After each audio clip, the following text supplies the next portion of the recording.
Ecclesiastes chapter 5 this morning.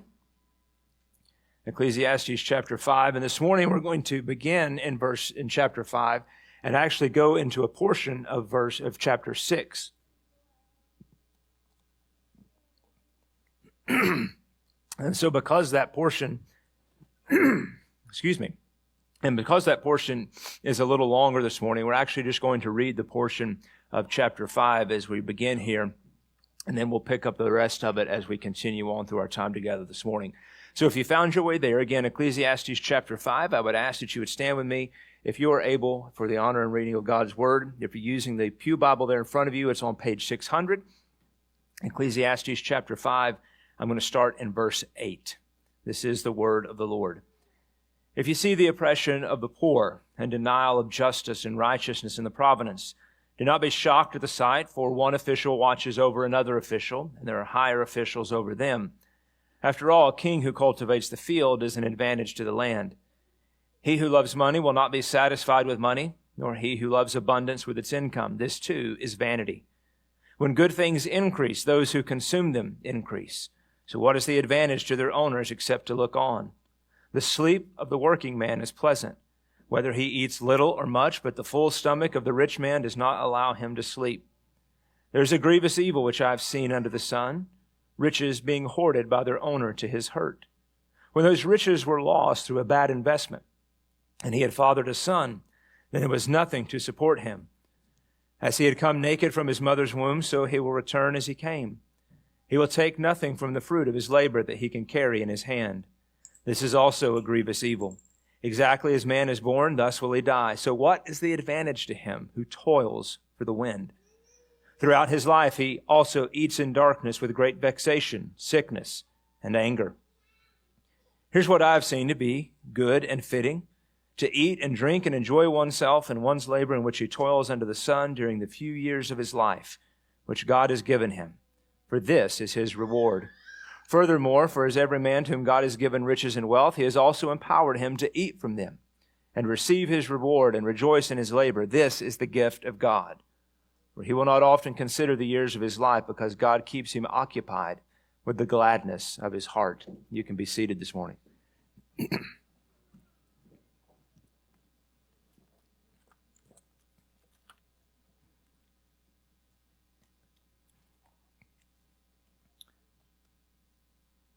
On October 2nd, 1959, premiered what I think perhaps to be the greatest television show of all time, The Twilight Zone. Now, some of you in this room have seen that, some of you are not. But if you're not familiar, the show was created and hosted by Rod Serling, who also wrote many of the storylines. And what separated The Twilight Zone apart from many other shows at its time, and even still today, was that the show often addressed many philosophical, political, and everyday challenges that were often not talked about, in the world of media, and often from a very real perspective.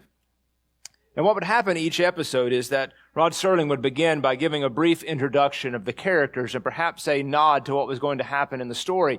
And as the story began to unfold, oftentimes what you found was a very unexpected conclusion than what you thought you were going to receive from the beginning. It was a powerful master of storytelling. And that's what we find here in this section of Ecclesiastes. Koheleth is using storytelling and perhaps a little bit of unexpected storytelling to get his points across. He's giving several stories of individuals addressing the challenges of money, of riches and greed, and life lived under the sun. And with each of these stories, the conclusion is perhaps different from what one might expect if you have a worldly perspective. Because each of these stories starts out with a person who really seemingly has everything that one might desire in living life here on this earth, living life under the sun. But for those who have an above-the-sun worldview, for those who have a biblical or a godly worldview, the conclusions are a little less surprising.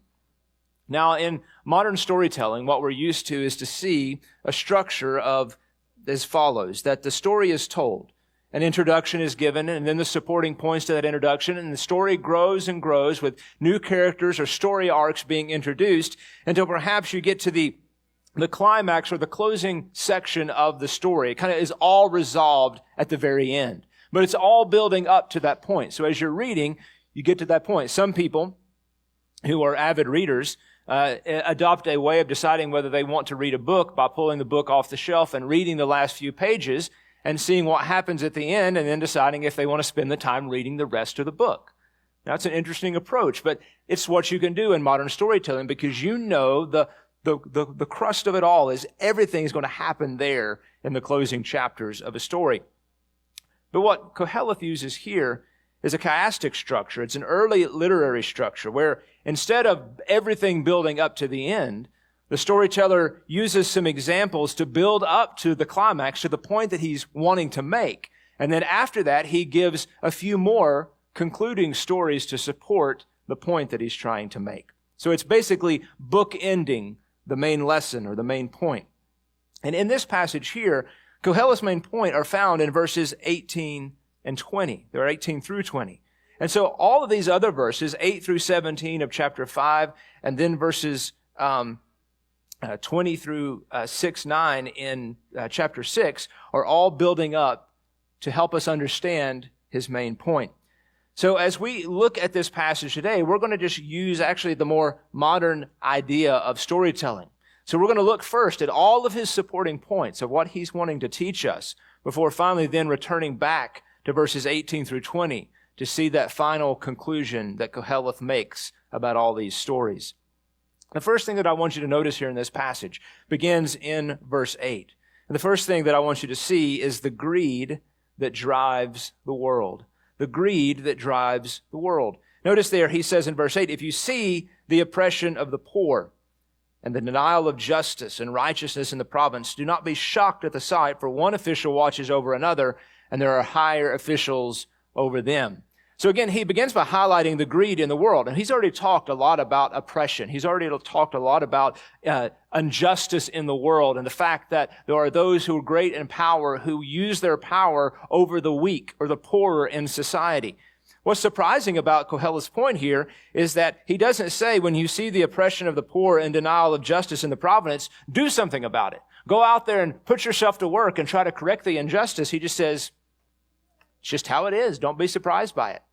Because we understand we live in a sinful world. So, as we've said countless times before, if we live in a sinful world, we should not be surprised when people act sinfully. When people do wicked things, it should not come as a surprise to us. We may be grieved by it, we may be sorrowful over it, but we should never be surprised to see wicked people, sinful people, doing wicked and sinful things. But this is a regular consequence of greed. He says, do not be shocked. There truly is nothing new under the sun. Notice what he says at this. Where is this oppression of the poor and this denial of justice coming from? He says, one official watches over another official, and there are higher officials over them. Sounds very familiar, doesn't it? The same thing's happening in our world today. You talk about politicians and people in power. How do they get away with the things that they get away with? Well, because they've all colluded together to get away with those things. And the ones who are over them are all in on the collusion as well, and they're watching out for each other. They have each other's backs in order to get these things done. So in this time, Koheleth is saying, don't be surprised when you see greed driving people to do wicked things. They're all watching out for one another. They're all supporting one another. Nothing new under the sun. But he gives an interesting thought in verse 9. He says, after all, a king who cultivates the field is an advantage to the land. What he's trying to do here is point out the fact that although it may be frustrating to see the leaders of your country colluding together to oppress the poor, it's better than anarchy. He says it's better to have a king who's wicked and still be able to have land that cultivates and produce than to live in a land where you have anarchy and chaos and no one can feed themselves and no one can toil their field and no one can work and actually make a living. He said, despite the wickedness of it all, he's like, it's better than the alternative. And then he goes into giving us our first storyline.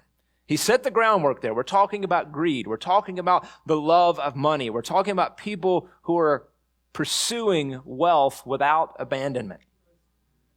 In verse 10, he says, he who loves money will not be satisfied with money, nor he who loves abundance with its income. This too is vanity.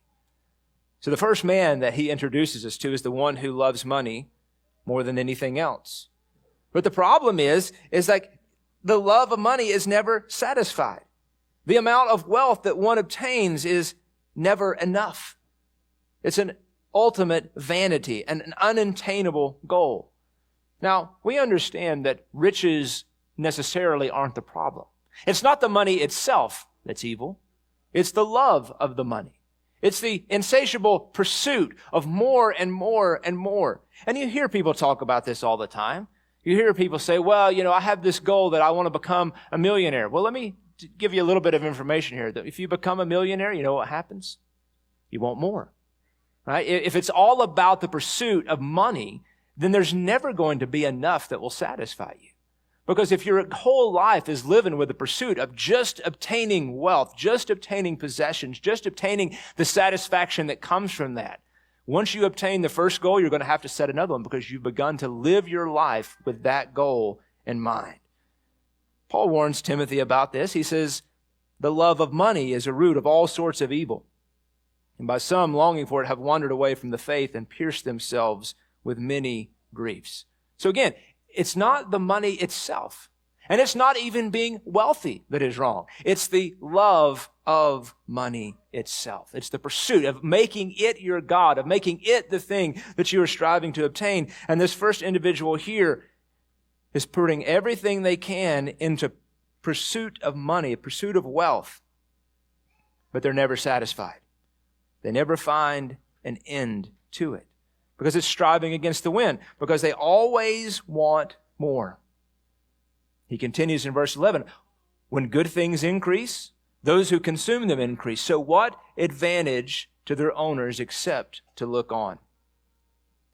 The person who is driven by greed, they're always going to be looking for the next big thing. But as your money grows, so do the things you're responsible for and the things that require your money. You want a bigger house? Well, you're going to have a bigger power bill. You're going to have a bigger yard to mow. You're going to have to buy a bigger tractor. You want a better car? Well, it's going to cost more to maintain. You want more people? You want a bigger business? You're going to have to pay more employees. Everything continues to grow. You want to make more money? You got to pay more taxes. There's extra requirements that come along with it. But notice what he says. He says, those who consume them increase. So he's not just talking about the physical, tangible things that more money requires you to spend more money on, but also the amount of people that you have to spend more money on. People are going to come out of the woodworks. The more money you have, your spouse, your children, your family, your people who think that you're a family, strangers. We see this very commonly. There are some people who work hard for money and they obtain it in a slow period of time. There are people who come into large sums of money. The most appropriate would be the lottery. Now, don't hear me wrong. I'm not telling you to go out and buy a lottery ticket. I'm just using this as an example this morning. But statistically, 30 to 40% of people who win the lottery will lose it all and be bankrupt in just a few years. You think about that. How could someone win $100 million in the lottery and just a few years later be bankrupt?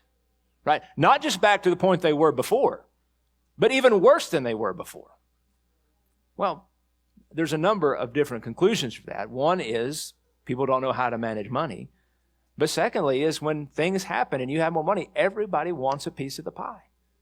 Everybody wants to come in and tell you their story about how they need some of your money. But again, it goes back to what Kohelet is saying here is enough, or there is never enough money to the person who is pursuing riches as an end to itself. So how do we contrast that? He's told us that the man who pursues riches is never satisfied. There's never enough.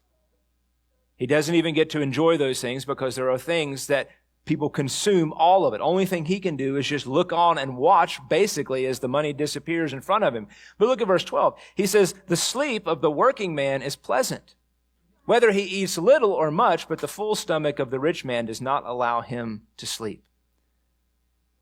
There's a satisfaction that comes from hard work and just living a normal life.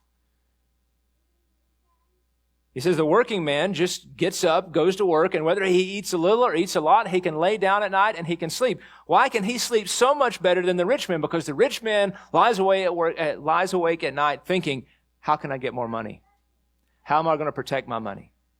Well, I gave this much to this person. How much am I going to have to give to this person? His entire life is consumed and driven just around the pursuit of money. By contrast, the working man, the poor man, sleeps soundly at night. Because you know what? He's going to get up the next day and do the same thing he's done every other day. He's going to get up and go to work, make enough money to provide for him, to provide for his family. He's going to eat and sleep and rest soundly because his life is not driven by greed. Sadly, we understand greed drives the world. It has disastrous consequences. As he's pointed out here, it has disastrous consequences on the oppression of the poor, the denial of justice, and individuals who live their life in a constant pursuit of wealth.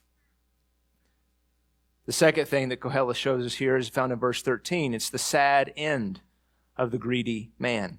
The sad end of the greedy man. He says, verse 13, there is a grievous evil which I've seen under the sun, riches being hoarded by their owner to his hurt. When those riches were lost through a bad investment and he had fathered a son, then there was nothing to support him. And as he had come naked from his mother's womb, so he will return as he came. He will take nothing from the fruit of his labor that he can carry in his hand. Kohelet says that this man's life is a grievous evil. The phrase literally means a sickening evil. As Kohelet reminisces and he looks back on the experiences of life and the examples he thinks of as these individuals, he sees it as a sickening evil. It's gross to him. It's disturbing to him to think about how someone's life could be so consumed by these things. He's pointing out what a tragedy it is to see how greed drives people to such terrible places. The man in this example was a hoarder of money. A hoarder of money. He spends his whole life amassing a great fortune, being selfish with it. But then in an instant, it's gone. Now, Kohelet doesn't tell us how this bad investment happened. It doesn't tell us whether it was his fault, whether it was the fault of someone he had entrusted the money to, whether it was the fault of someone else. He just tells us that through some type of bad investment, all this money that this man had hoarded throughout his entire life was gone. And not only that, it says that he had fathered a son and there was nothing to support him. So not only has he taken this responsibility of trying to live his own life, now he has a child who has been entrusted to support, and now because of his greed, because of his unwillingness to help others, because of his pursuit of just hoarding as much money as he can, now it's all gone, and what kind of legacy does he have? He has nothing.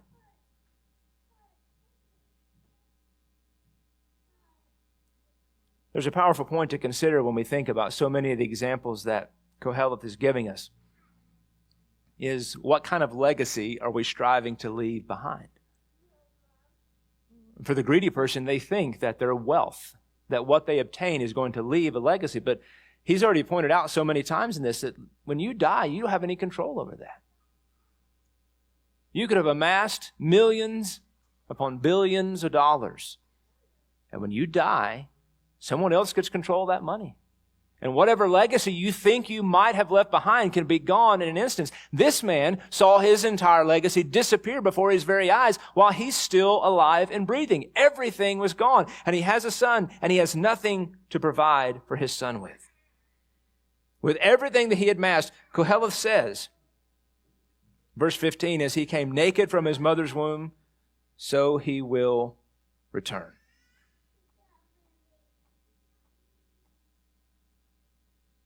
He's going to leave this world the same way he came into it. Naked and empty-handed.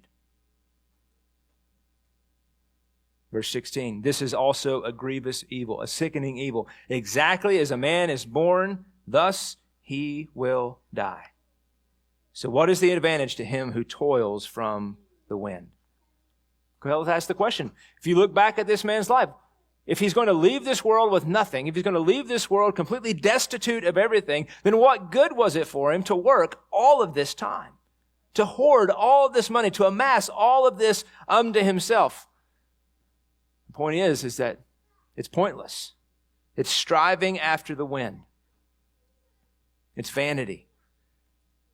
But brothers and sisters, this is the natural progression of living life under the sun. If your worldview is entirely focused on this life, if your worldview is entirely focused on what you can obtain and what you hope to leave behind in this world without any consideration of the next life and without any consideration of how that should impact how you live in this life, everything at the end will be for vanity and for naught. We may think that nothing worse could have happened to this man than to amass all of this and then lose every bit of it. But look at verse 17. Because it wasn't that this man's life was just miserable when he lost all of his money. Verse 17 tells us, throughout his life, he also eats in darkness with great vexation, sickness, and anger. His entire life was miserable. Why? Because all he was concerned about was hoarding money. He was an entirely greedy person, so much so that his greed had left him to be eating alone in the darkness. In the times of the Bible, eating was very much a social event. It was a time of celebration. It pointed towards something. It's the reason you see fellowship and eating together as such an important concept in the Bible, because it was this time when people would come together. It was a beautiful time of community. Because to be able to eat with friends meant that you had friends. And to be able to have those types of meals meant you had something to celebrate. You had to celebrate the fact that you had the food to eat, the good things that God was doing. This man has none of that. So he's eating in darkness, not just a physical darkness, but it points to the spiritual aspect, that this man might as well be dead because he has no joy in his life. He's vexed, he's sick, he's angry over everything that has happened, because he's pursued his whole life after one thing and then watched it vanish away in a moment. Here today, gone tomorrow. You know, the old saying is true that you're never going to see a hearse pulling a U-Haul. Because when this life is over, all those possessions, all those things are gone in an instant. I remember this point came to me so clearly one time. And Becky and I were in Charleston visiting her grandparents. And they had some really sweet neighbors across the street, an older couple. One of them had passed away, and the other one, the family was going to put into a nursing care facility. And so the home was going to be empty. They were going to sell the property. And so it just so happened to coincide the weekend that we were down there, the family came in. And so here is this couple that had lived in this house for, I would imagine, probably 50 or 60 years. And they rolled 2 big roll-off dumpsters into the front yard. And they emptied everything into the house, into the dumpsters. So we're talking about furniture, clothes, family photos, pictures, anything you can think of. I don't think they took anything. They just emptied every bit of it into the dumpsters. Then her and our grandfather, he and I spent the next 2 days digging everything out. That's another story for a different time. But it just struck me that these people's entire lives, all the memories, all the things that they had worked for, everything that they possessed, just thrown into dumpsters and gone. But brothers and sisters, that's it. That is our life. If our lives are entirely lived for this world, then at the end it's all done. We have nothing to hope for, nothing to long for, no legacy to leave behind. But that's the profound difference that Koheleth is wanting to point us toward, is that, yes, we can live this life, we can enjoy this life, we can have possessions, we can have riches, we can have all these things, but that's not the end goal that we're pursuing. The end goal we're pursuing is the life that's beyond this one. The legacy that we're leaving in this life is what we're doing in pursuit of the life after this one. Living our lives for the glory of God will leave a far greater and longer lasting legacy here than pursuit of self and pursuit of self-satisfaction and the pursuit of money. Third thing I want you to see is found in the beginning part of chapter 6 in verse 1. Here we see the tragedy of a joyless life. He says there in verse 1 of chapter 6, there's an evil which I've seen under the sun, and it's prevalent among men. A man to whom God has given riches and wealth and honor so that his soul lacks nothing of all that he desires, yet God has not empowered him to eat from them, for a foreigner enjoys them. This is vanity and a severe affliction.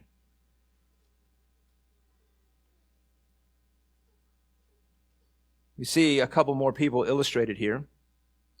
First, this man who to God has given everything, that he desires nothing. Everything that he wants, he has. There's also a continuation of that. Look at verse 3, just the beginning part. He says, if a man fathers 100 children and lives many years, however many they be, but his soul is not satisfied with good things, and he does even not have a proper burial.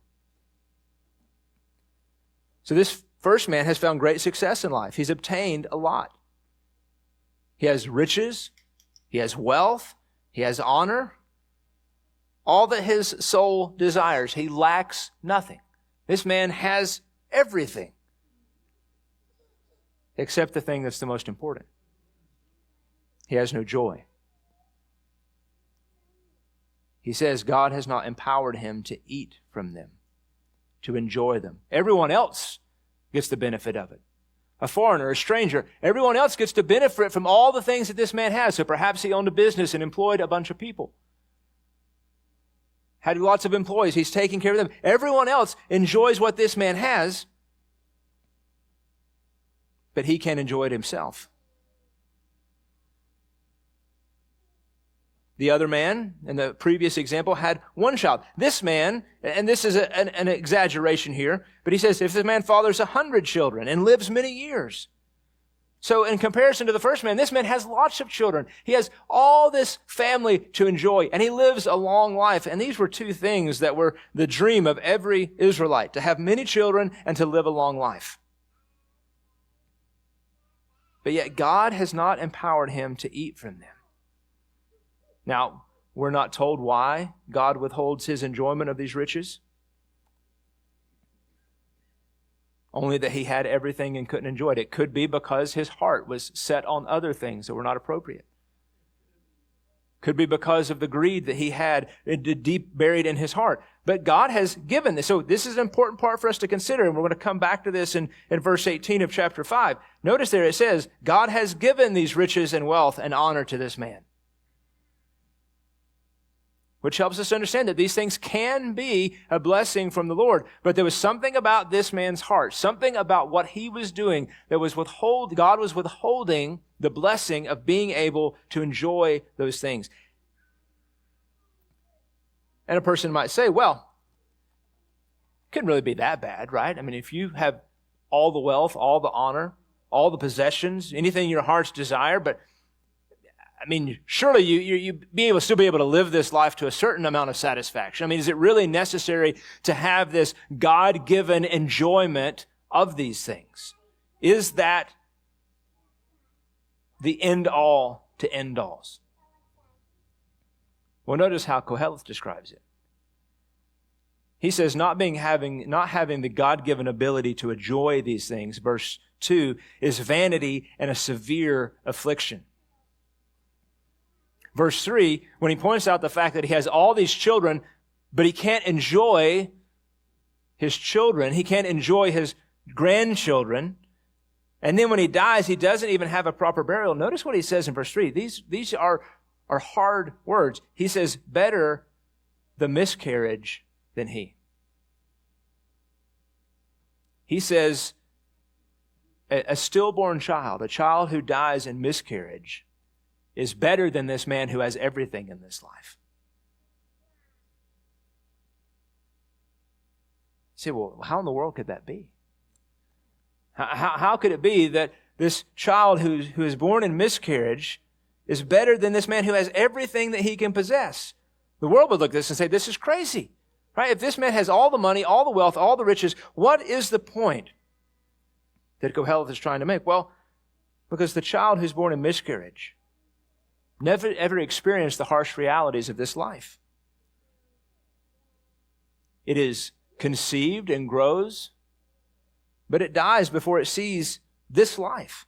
It never experiences the pain of this life, the sorrows of this life. One commentator put it this way, quote, "A long life without enjoyment is far worse than no life at all." This is the point Koheleth wants us to understand.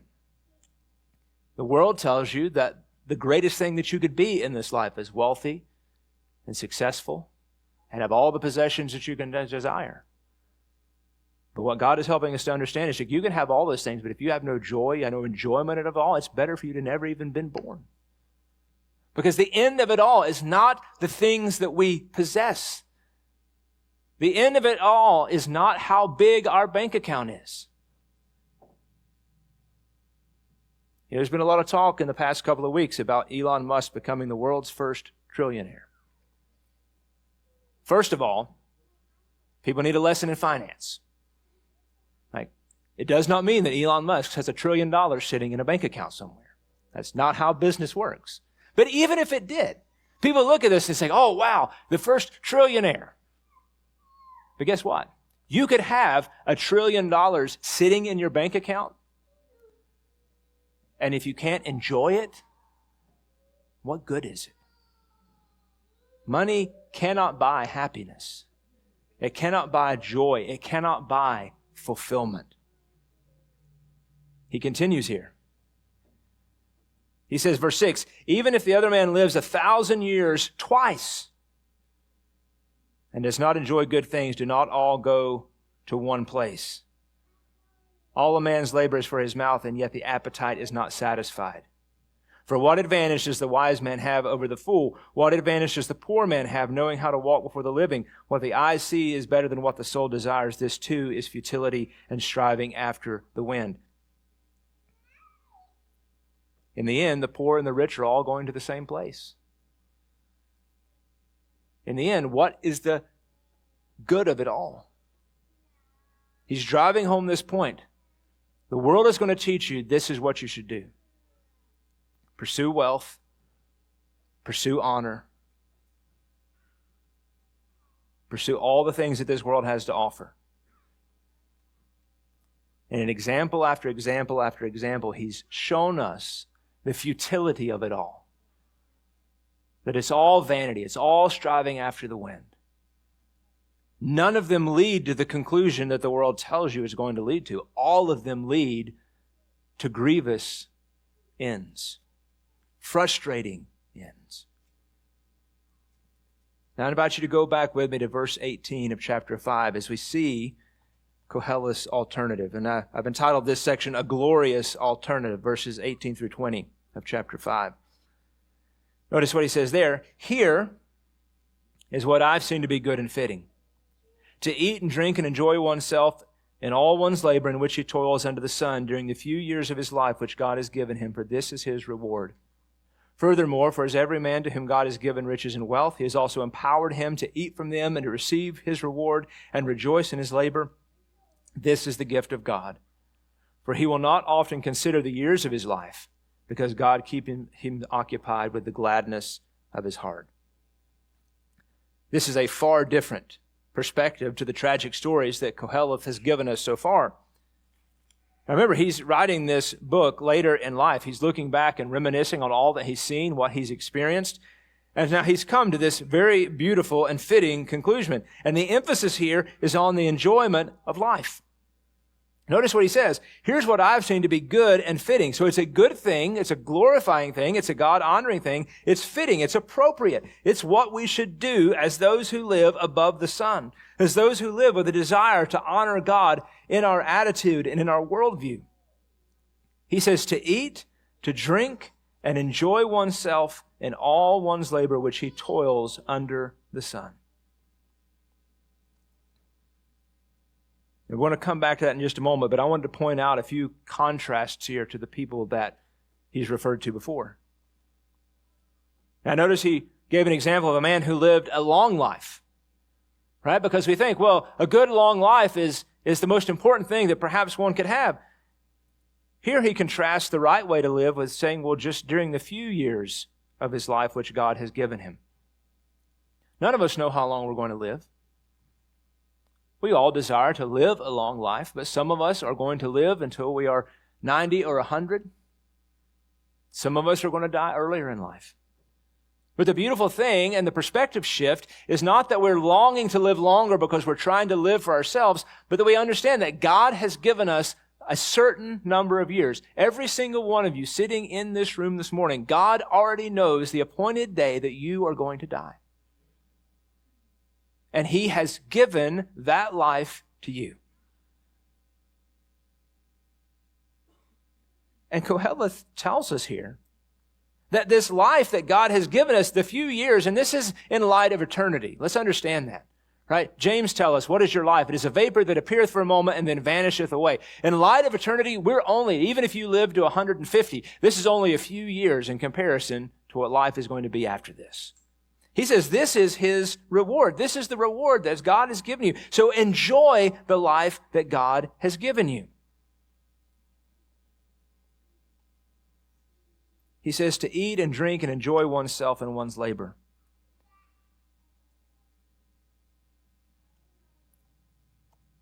These are about the daily enjoyments of the common things of everyday life. What do we do every single day? We eat, we drink, and we work. Now the world tells us that at least a portion of those are things that we want to get away from. And really, you could almost say the world tells us that all these things are never satisfactory enough. Every commercial you watch tells us, well, the food you're eating is not good enough. Eat this food instead.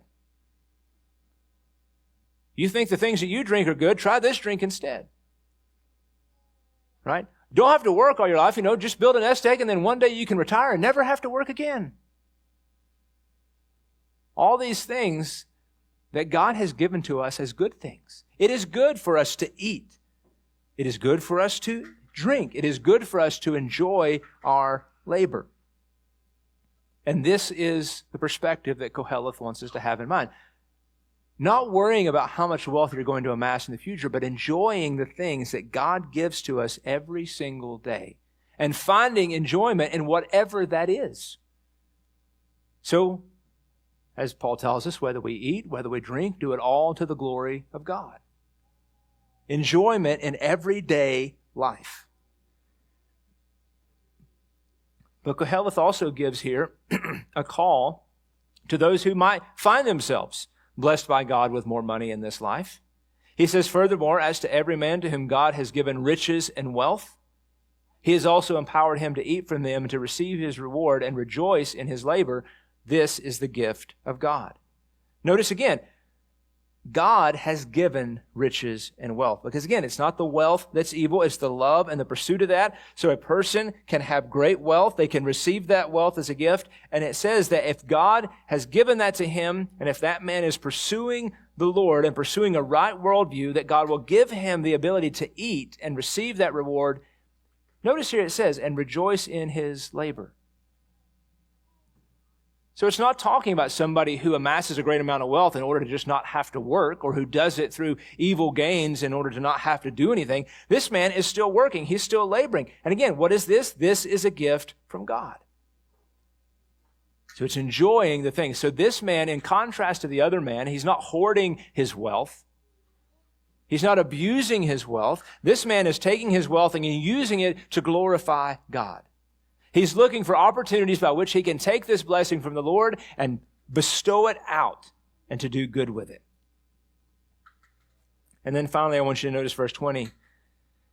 He says, for he will not often consider the years of his life because God keeps him occupied with the gladness of his heart. Brothers and sisters, if our hearts are focused on God, then nothing that this life throws at us will throw us off course. If our hearts are focused on glorifying God in everything that we do, then nothing in this life shifts that perspective. If we don't allow the love of money, the love of possessions, the love of fame, the love of success, any of those things, we keep our focus on God, then God will bless us in many different ways. He'll see to it that we have all those things that we desire. Because as we close, let me remind you that we have a choice to make in this life. Jesus warned us in Matthew chapter 6, no one can serve two masters, for either he will hate the one and love the other, or he will be devoted to one and despise the other. You cannot serve God and wealth. Jesus was not saying that if you have money that you can't serve God. He's saying you can't serve God and also serve money. That you can't have God as God and also have money as God. You have to choose a side. You cannot ride the fence. You have a choice to make. So as we think about this choice, the question might be, well, I still have to provide for my family. I still have to take care of my family. Yes, and in no imagination am I saying that you should give up and not do anything. Koheleth even makes this point. In both of these examples, the one who's enjoying the everyday things, the one who God has benefited by giving him greater wealth, both of them talk about enjoying one's labor. We are to work. We are to put our hands to the plow. We're to do those things that are necessary to make money. The difference is that at the end of the day, do we sit back and think, well, what a good job I did today? Or do we sit back and say, how good is my God? Is our life driven more by what we think we're going to accomplish or by resting in the things that God has already promised that He will do for us? I'll close with Jesus' words in Matthew chapter 6, verse 33. Seek first His kingdom and His righteousness, and all these things will be added to you. Remember, Jesus is talking there about those who would be concerned about what they would eat or what they would drink, what they would wear. And Jesus says, God knows you need these things. Don't worry about them. If He feeds the birds, if He clothes the grass of the field, do you not think your Heavenly Father who loves you will do the exact same thing to you? Seek first His kingdom and His righteousness, and all these things will be added unto you. We're not to worry about tomorrow. We're not to live our lives focused on the future. We're to live our life enjoying the everyday things that God has blessed us with and being faithful in the moment. I think far too many times as believers, we desire to be faithful believers. We desire to be faithful Christians. And we think about, well, if I'm going to be a faithful Christian, I need to do this thing in the future and do this thing in the future and do this thing in the future and do this thing in the future. I need to get here and here and there. Brothers and sisters, let me encourage you this morning. The greatest thing that you can do to grow in your Christian walk and to be a faithful follower of Jesus Christ is to just be faithful in the moment and the day that you're in. Not worrying about tomorrow. What has God given me to do today? If you get up and you've got a job, you get up and you go to work and you work for the glory of God. If you're a mother who stays home, you get up and you take care of the home and you take care of the kids to the glory of God. If you're a young person in here, you get up, you honor your father and mother, you do your schoolwork, you do all the things that the Bible tells you to do each and every day, and you be faithful to the glory of God. And then you rest in the blessings that God gives to you. Never overlooking that even the small things that we possess are God's good and gracious gifts to us. You may not sit down for dinner tonight and eat the biggest T-bone steak in the world. But if you sit down tonight and you eat and you fellowship with your family, and at the end your belly is full, that is a blessing from the Lord. It's God's good and faithful gift to you. Koheleth's point is, you can live this life in pursuit of all the things, in pursuit of all the wealth, all the riches, all the money, but at the end, you're going to be left with nothing. Or you can choose to enjoy each day as God blesses you and is faithful to you and encouraging to you. And riches may come and riches may go. Success may come, success may go. You're going to see the highs and lows of life. And you just are faithful through it all, and at the end, you have Jesus. At the end, you have all the blessings and the promises that God has given in their fulfillment. Let's pray together. Father, we thank you for this time together. Lord, may your name be honored and glorified in all that we've talked about. Father, help us, Lord. This world is so good at trying to teach us how it thinks we should live our lives and the things that we should pursue. We are constantly bombarded from every angle, from television to commercials, every kind of advertisement, people that we know and work with, of what we should give our focus to, what we should give our attention to. And Lord, let us never be distracted by those things. Lord, whether you choose to bless us with abundance or bless us with a little, Lord, may we just remain faithful. May our hearts and minds, Lord, just be content in your good gifts for us, knowing, Lord, that you know us best. You know what we need in each stage and season of life. And Lord, Father, may we be content in you. May our hearts be driven, Lord, not by a desire of greed, but a desire of contentment. May we rest in you. And we ask all these things in Jesus' name.